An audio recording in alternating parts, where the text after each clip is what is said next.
విదేశాల్లో చదవాలనుకుంటున్నారా? అయితే విదేశ్ కన్సల్ట్ ని సంప్రదించండి. అందరికీ నమస్కారం అండి. Welcome to Shashi TV. నేను భాను మేకల. నాకు అనిపించినటువంటి అభిప్రాయాన్ని ప్రజలైనటువంటి మీతో నేను షేర్ చేసుకుంటున్నాను. ఏం లేదండి, నాకు నిన్నటి నుంచి ఈ ఆలోచన వస్తుంది. అదేంటంటే, అఘోరీగాడు దొంగే, అఘోరీగాడు కామందుడే, వాడు మోసగాడు, నీచుడు, దుర్మార్గుడు. అసలు ఎన్ని పదాలైతే వాడు నీచుడు అని చెప్పడానికి అవకాశం ఉంటుందో అన్ని పదాలు కూడా వాడికి వేసేయచ్చు. మనం ఆ పదాలన్నీ వాడి మీద మనం పెట్టేయచ్చు. నీచుడు, దుర్మార్గుడు, దుష్టుడు, కామాంధుడు, గలీజ్గాడు, వేస్ట్ ఫెలో, మోసగాడు, చేటరు, ఇట్లా రకరకాలుగా. నేను ఒకటే చెప్తానండి, తల్లిదండ్రులు బిడ్డలను అంటారు. వాడు పెద్దయ్యాక లేకపోతే చదువుకొని మంచివాడి ప్రయోజకుడైతే గుడ్. లేదు, వాడు పోరంబోకులాగా తాగుమూతులాగా తిరిగి అమ్మాయిల వెంట తిరిగి గలీజ్ గలీని పనులు చేసి వాడు నాశనం అవ్వాలన్నా వాడి చేతిలోనే ఉంటుంది. అఘోరీగాడు చేసినటువంటి తప్పులకి, అఘోరీగాడు చేసినటువంటి ఆ పనులకి ఈరోజు అఘోరీగాడి తల్లిదండ్రులు ఎంత బాధపడతారండి, ఎంత బాధపడతారు. నిజంగా బాధపడుతున్నారు కూడా.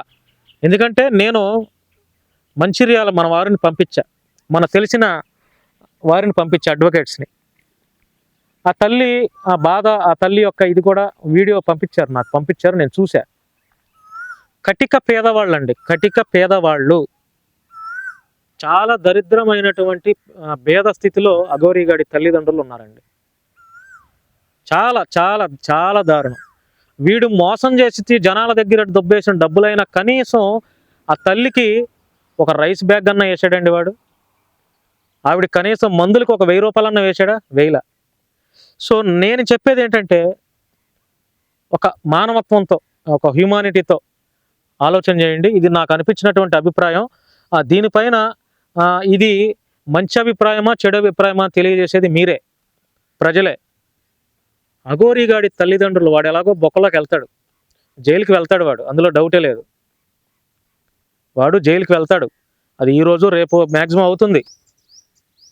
అఘోరీగాడి తల్లిదండ్రుల యొక్క భేద పరిస్థితిని చూసి నేనైనా ఫైనాన్షియల్గా ఏదైనా హెల్ప్ చేయాలని ఒక ఆలోచన చేస్తానండి. దీనికి మీరేమంటారు? ఎందుకంటే తల్లిదండ్రులు బిడ్డలను కంటారండి, పిల్లల్ని కంటారు.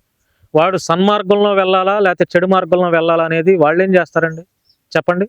ఏ తల్లిదండ్రులైనా పిల్లలు, వారి పిల్లలు, కడుపును పుట్టినటువంటి పిల్లలు మంచి మార్గంలో ఉండాలి, గొప్ప చదువులు చదవాలి, ఉన్నత స్థాయిలో ఉండాలి, మంచి జాబ్స్ చేయాలి, మంచి వివాహం చేసుకోవాలి, మంచి పెళ్లి చేసుకోవాలి, వాళ్ళు ఫ్యామిలీని లీడ్ చేయాలి అని ఏ తల్లిదండ్రులకైనా ఉంటుంది. ఎంత పేద కుటుంబానికైనా సరే ఈ ఆలోచనలు ఉంటాయి, ఎంత ఉన్నత స్థాయిలో ఉన్న వాళ్ళకైనా ఈ ఆలోచనలే ఉంటాయి. కటిగా పేదవాళ్ళు కూడా చదివిస్తున్నారు. మరి అఘోరీగాడికి చదువు అబ్బలేదేమో, మరి చదివిచ్చినా కూడా వీడు చదువు అబ్బలేదేమో. ఏదైనా మనం పాపం ఆ తల్లిదండ్రుల మనసులను దృష్టిలో పెట్టుకొని అఘోరీగాడి తల్లిదండ్రులకు ఏదన్నా ఫైనాన్షియల్గా ఏదైనా హెల్ప్ చేద్దామంటారా? దానికి మీ సపోర్ట్ కావాలి. అంటే హ్యూమానిటీతో. ఎందుకంటే సమాజంలో అందరూ తప్పులు చేస్తారండి, వాడు తప్పులు చేస్తున్నారు. ఆ తప్పులు చేసిన దానికి వాడు శిక్ష అనుభవిస్తాడు, అందులో ఎటువంటి సందేహం లేదు. చట్టం తన పని దాన్ని చేసుకుపోతుంది. కానీ ఈ తల్లిదండ్రులకి, కటిక పేద పరిస్థితుల్లో ఉన్నటువంటి ఈ తల్లిదండ్రులకి, అఘోరీగాడి తల్లిదండ్రులకి మన వంతు ఏదైనా చిన్న ఆర్థిక సాయం చేద్దామా అంటే ఈ ఆలోచన నాకు వచ్చింది. మరి నాకు వచ్చినటువంటి ఆలోచన మీతో షేర్ చేసుకుంటున్నాను. మీరేమంటారో కూడా నాకు మీ కామెంట్ రూపంలో తెలియజేయండి. ఎవరైనా హెల్ప్ చేస్తానంటే కూడా చేద్దాం, ఎలా చేద్దాము ఏంటనేది కూడా మీరు చేయొచ్చండి. కుదిరితే అక్కడికి వెళ్ళి మీరు ఒకవేళ హెల్ప్ చేసి, ఇది నేను మాట్లాడేటువంటి ఈ మాటలు సమాజానికి పనికొచ్చేవి, ఒక మంచి మెసేజ్ ఇవ్వాలి అని ప్రయత్నం చేస్తున్నాను. మరి నా మాటలకి ఏకీభవిస్తే, మీరు అంగీకరిస్తే, మీరేదైనా సహాయం చేస్తే, రూపాయి కూడా మిస్యూజ్ అవ్వకుండా, కడుపును పుట్టినటువంటి అఘోరీగాడు ఎలాగో తల్లిదండ్రులను పట్టించుకోకపోయినా సమాజంలో మంచి మనుషులుగా, విలువలు కలిగినటువంటి మనుషులుగా ఉన్నటువంటి మీరు, నేను ఏదైనా హెల్ప్ చేద్దామండి.